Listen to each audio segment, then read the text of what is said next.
Queridos hermanos, Dios les bendiga nuevamente en este martes 3 de diciembre del 2024.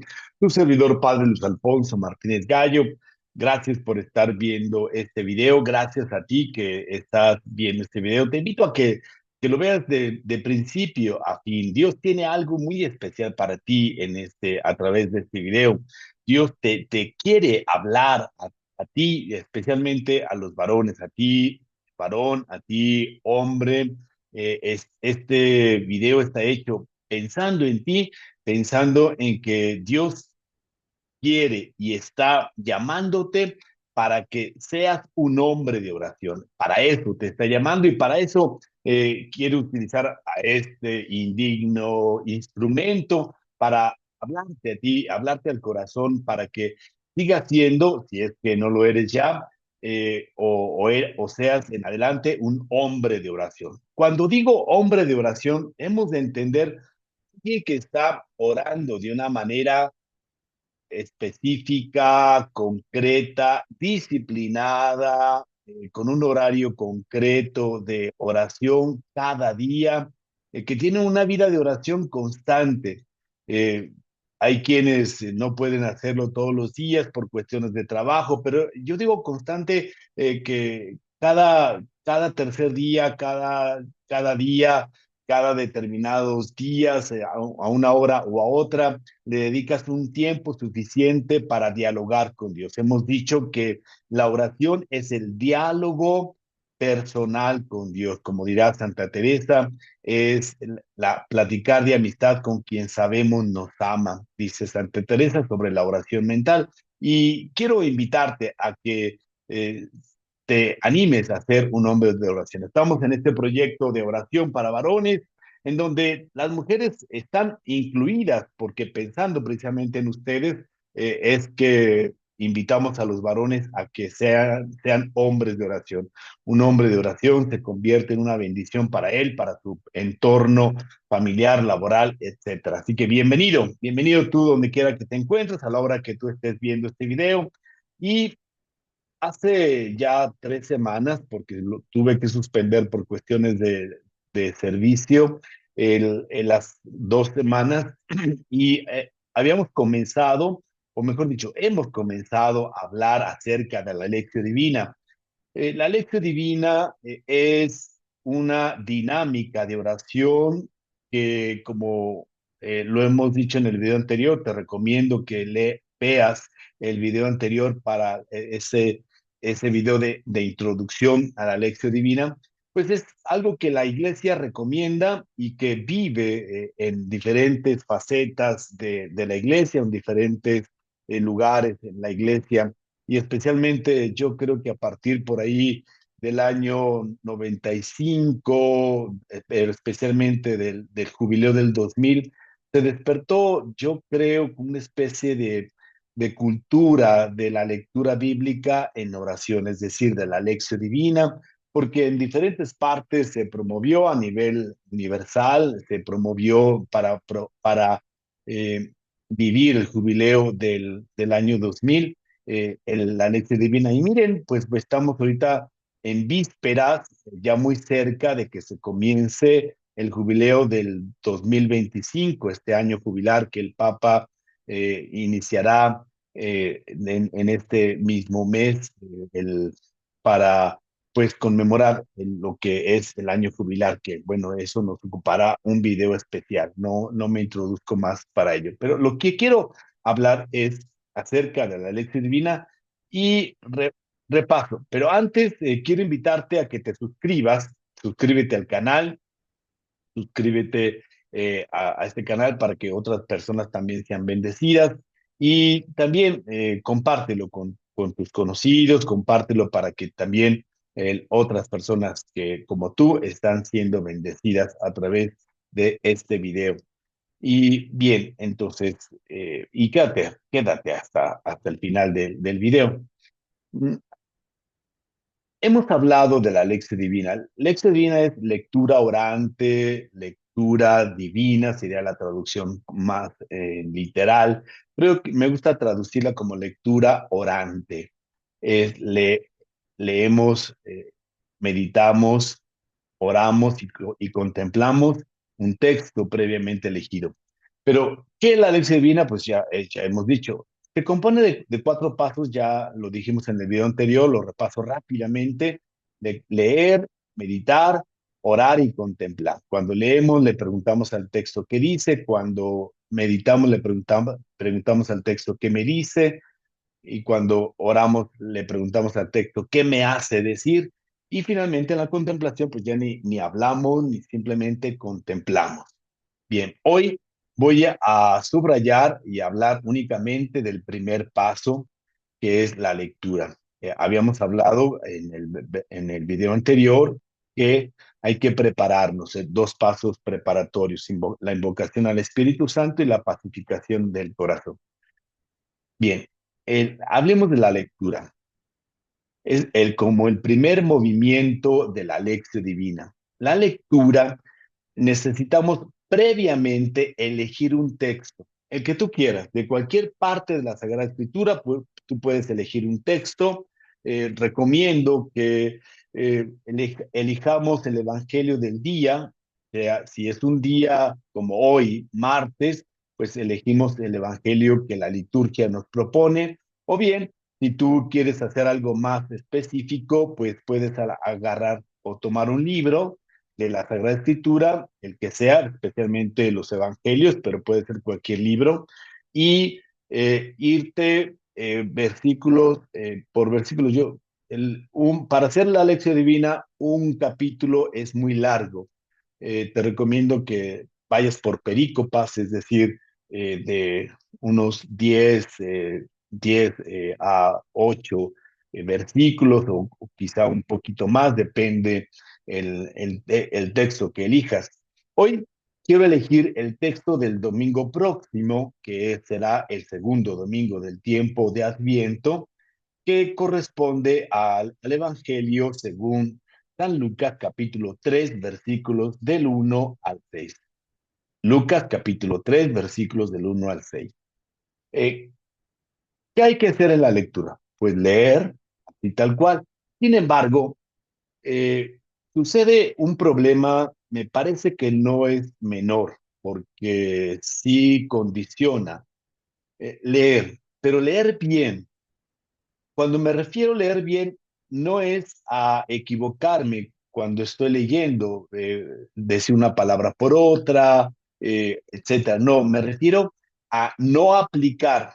Muchas veces leemos la Sagrada Escritura como si estuviéramos traduciendo de un idioma a otro. Por ejemplo, este mismo texto lo vamos a leer y habla de San Juan Bautista, y lo empezamos a aplicar a nosotros o a otras personas. Y eso es un error, porque en la lectura lo que queremos saber, como ya he mencionado, ¿qué dice el texto? Literalmente, ¿qué está diciendo el escritor sagrado? Eso es lo único que queremos saber cuando hacemos el primer movimiento de la lección, que es la lectura. Solo queremos saber qué dice el texto. Antes de aplicarlo, antes de pensar en esto o aquello, hemos de leer bien, saber qué dice el texto literalmente. Entonces, para ello, para leer, pues necesitamos valernos de, eh, de la misma Sagrada Escritura, sea física, sea electrónica, pero la Sagrada Escritura, y leer. Yo recomiendo de 2 a 3 traducciones al español. Si tú sabes otro idioma, pues convendría hacer una lectura en ese idioma que tú conoces, de tal manera que te puedas enriquecer todavía mucho más, porque una traducción nunca será exacta, siempre será imperfecta, pero es lo más exacto.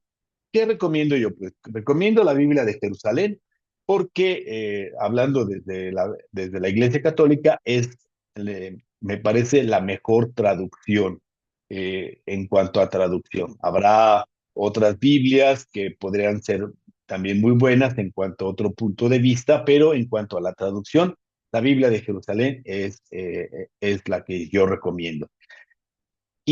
Pero podemos valernos, miren, ¿no? Ahora electrónicamente podemos tener a la mano muchas otras traducciones. Podemos usar también pues el misal, si tienes por ahí el misal, pues te puedes valer del misal. Este es el misal de diciembre. Me valdré también de él, porque es una traducción que, que no se rige estrictamente por las reglas de traducción, sino con el fin o es un texto litúrgico propiamente dicho. Pero también puedes valerte de otras traducciones al español, de tal manera que nos ayude eso. Bien, y algo también sumamente importante es que eh, leer una y otra vez, cuantas veces sea necesario, no importa el tiempo que le dediquemos a ver. Yo te recomiendo que no seas, no te limites en el tiempo, no le pongas condición de tiempo, porque ya, ya con eso nos limitamos mucho. Cuando hacemos la lectura es meternos, algo así como el segador se mete en el campo y va recogiendo los frutos de su siembra y con el deseo de que no se le pierda ninguna semilla o ningún fruto que la tierra esté dando, según el fruto que vaya a recoger. Tiene que buscar cuidadosamente de tal manera que pueda recoger todo lo que la tierra ha dado. Sí, cuando leemos, algo así nos ha de suceder, introducirnos en el texto de tal manera que hacerlo nuestro, leerlo, leerlo queriendo saber qué dice el autor sagrado. Conviene revisar algunos puntos. Primero, el lugar donde está sucediendo aquello que narra el escritor sagrado, los personajes que aparecen allí, si aparece alguno de los apóstoles, personajes, digamos, terceros, como el centurión romano, como la muchedumbre. ¿Qué hacen? ¿Qué están haciendo o qué están diciendo? La muchedumbre, las personas que están diciendo, y si aparece Jesús, pues también, ¿qué es lo que está diciendo Jesús? ¿Qué está haciendo Jesús? Pues nos detenemos en cada uno de estos personajes, quiénes son, qué hacen, por qué están allí, qué relación tienen con Jesús. Esto nos va a ayudar a saber qué está diciendo el escritor sagrado, qué está diciendo el texto. También nos va a ayudar, ya les dije, el lugar, eh, la composición del lugar. Por ejemplo, si estamos en este texto de Lucas 3, 1 al 6, que es el inicio de la predicación de Juan el Bautista, ahorita lo leeremos. Pues el desierto, el río Jordán son los lugares, y entonces saber qué son esos lugares, por qué está ahí Jesús, qué está haciendo, si es que aparece Jesús.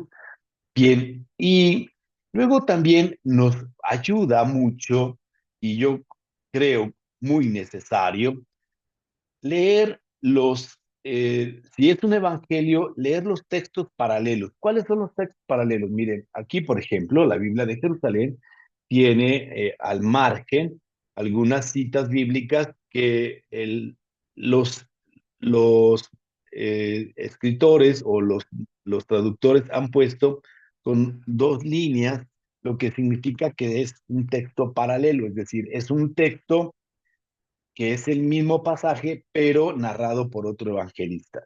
Ya hablaremos también un poco más de ello. Otro elemento que nos ayuda son las citas de referencia. Así como tiene citas al margen, puede haber otra cita de referencia. Aquí se ponen las que el traductor hace referencia, pero tú, si conoces la Biblia, puedes tener otras, otras muchas posibilidades de citas que hacen referencia a lo que allí está diciendo. No podemos limitarnos solo a las pocas citas que habían ahí. Decía mi maestro de Biblia en el seminario que la mejor explicación de la Biblia es la misma Biblia. Bien, entonces, leerlo varias veces, dejar que el texto penetre en nosotros, tratar de leerlo en varias versiones, leer los textos paralelos, las citas de referencia, pero también es bien importante cuando leemos es el contexto. Siempre digo, quizá muchos de ustedes ya me han escuchado decir, un texto sacado de su contexto es un buen pretexto. No podemos leer ningún pasaje de la Sagrada Escritura sin intentar lo mejor que sea posible conocer el contexto. ¿Cómo conocer el contexto? Pues, ¿qué está antes y qué está después?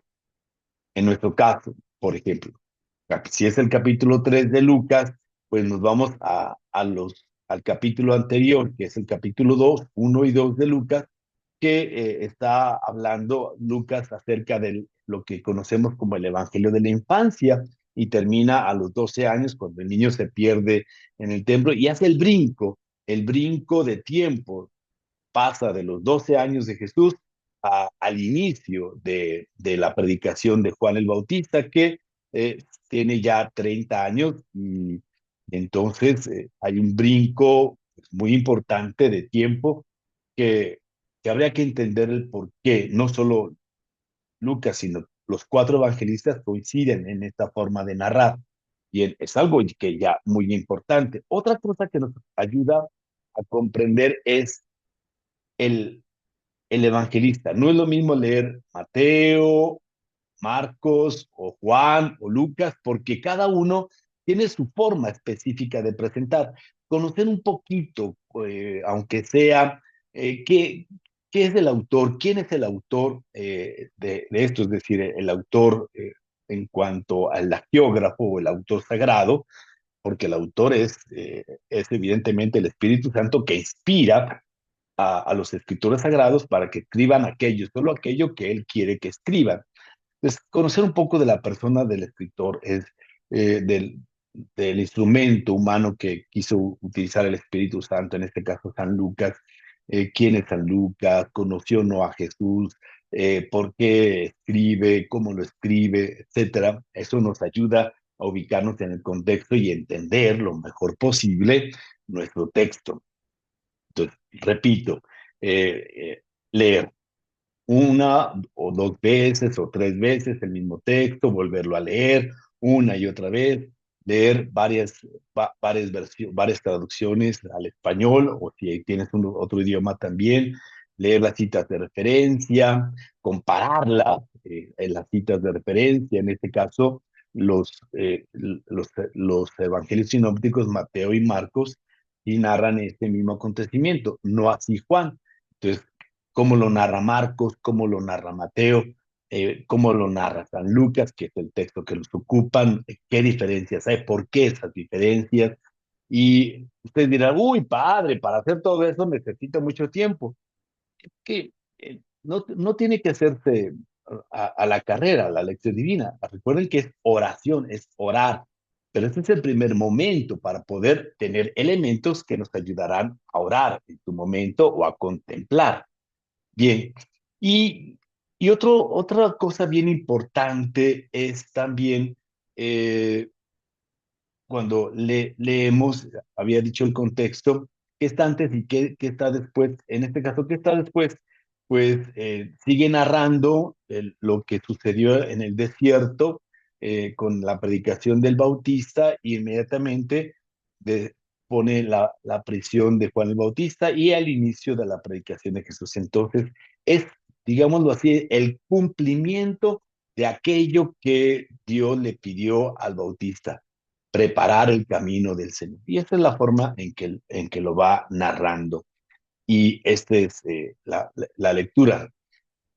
El tiempo se nos está terminando. Ojalá tomes el texto. Mira, es importante tomar el texto. Vamos a terminar leyéndolo y ya te dejo ahí para que tú hagas en su momento la lección divina. Dice, capítulo 3 de Lucas, versículos del 1 al 6. El año 15 del imperio de Tiberio César, siendo Poncio Pilato procurador de Judea, Herodes tetrarca de Galilea, Filipo su hermano tetrarca de Iturea y Traconítida y Lisanias tetrarca de Albilene, en el pontificado de Anás y Caifás, fue dirigida la palabra de Dios a Juan hijo de Zacarías, en el desierto. Y se fue por toda la región del Jordán proclamando un bautismo de conversión para perdón de los pecados, como está escrito en el libro de los oráculos del profeta Isaías. Voz del que clama en el desierto, preparar el camino del Señor, enderezar su senda. Todo barranco será rellenado, todo monte y colina será rebajado, lo tortuoso será recto, las asperezas serán caminos llanos, y todos verán la salvación de Dios. Palabra de Dios. Te alabamos, Señor. Bien, seguiremos en el próximo video de la próxima semana. Esto tal vez tenga que ser una pausa necesaria para hablar de la oración en el Adviento. El próximo video hacemos una pausa de la lección divina para hablar la oración en el tiempo del Adviento, porque es necesario, estamos en eso, hay que seguir el ritmo que la iglesia a través del ciclo litúrgico nos va a marcar. Gracias por seguir este video hasta el final. Recuerda, suscríbete y comparte este video. Que el Señor poderoso te bendiga en el nombre del Padre, del Hijo y del Espíritu Santo. Amén. Gracias.